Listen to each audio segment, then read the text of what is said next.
Hi Gemini, I'm in New York for the day. What are some good photography spots? As a professional photographer, here are 3 accessories that I simply can't live without. The last one might surprise you. The first one solves a problem that a lot of you might relate to. See, the problem is that when you're on a shoot, you can only bring so many tripods, and to add to that, tripods only help in certain situations where you have a lot of flat ground and open space to get set up. So what do you do when you need some BTS footage to show to clients and use as marketing materials going forward? Enter the magic arm.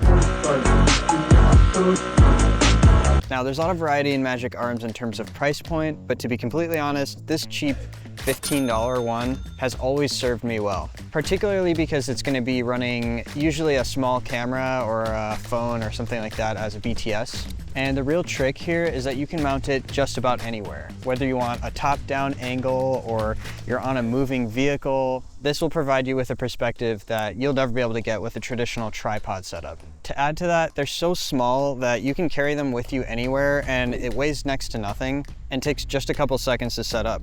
If you're looking to mix up the angles of your shots or just get some BTS, this is your solution. The next one might surprise you a little bit, but it's an action camera. Similarly to the Magic Arm, it's a really good tool for behind-the-scenes footage. If you're a working professional, you might be surprised to see that the type of work you do draws a lot of attention online. These days, even businesses like lawnmowers can get a lot of attention from monotonous tasks on short-form video. So you should know that using vertical video and getting behind-the-scenes footage is a really valuable tool for your business. That's where an action camera like this DJI Osmo Action series camera comes in really handy. It's got a bigger sensor than most smartphones too, so if you're thinking, oh, I'll just use my phone for behind the scenes, this is a valuable upgrade, especially when it comes to low light.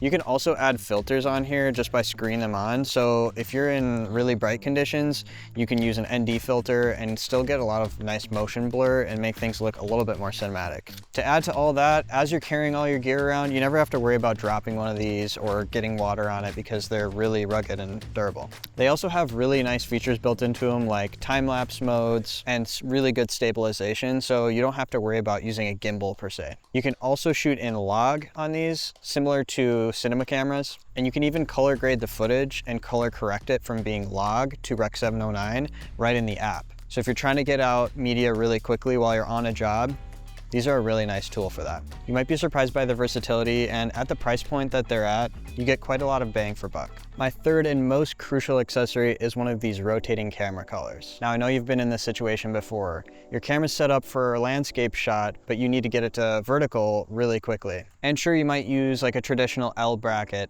but that still means you have to unscrew it and take it off and remount it and then fix your composition. That's where one of these rotating camera collars really makes a big difference. You can rotate it right on the same axis without ever taking your camera off the tripod. When I first discovered this, it was a huge game changer, and it practically lives on all of my cameras. It doesn't tend to get in the way of the grip very much, and just because it's there all the time, I'm able to seamlessly change my composition without having to give it a second thought. There are varying price points for these products. The one I use is by Silence Corner, and I feel like all the little details have been thought through, but you can get these starting below $50. If you ever shoot on a tripod, it's a no-brainer. I highly recommend it.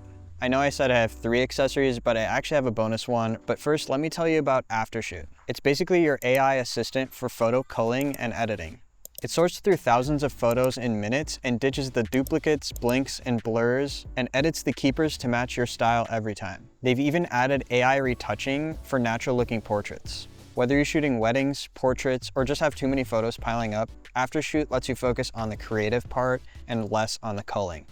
If you want to try it for yourself, there's a link down in the description below for a 30-day free trial. Now for my bonus accessory. It's called a clip-in filter, and it's made by Calari. Now, the problem with traditional filters is they have to screw onto every lens, and I don't know about you, but I personally hate screwing on and screwing off every filter every time I want to use it. In fact, it's to a point where I find myself not using filters or not shooting certain situations simply because of how annoying it is to screw on the filter. So anyway, here's where clip-in filters come in really handy. It clips into the body of your camera, which means you can use it with any lens without ever having to take it in and out when you switch lenses. Calari makes a whole series of these. Whether you're looking for a mist filter or an ND or anything in between, they've got a lot of options. For me, it's been a huge game changer. Anyway, I hope you've learned something new today, and let me know down below what are your favorite accessories.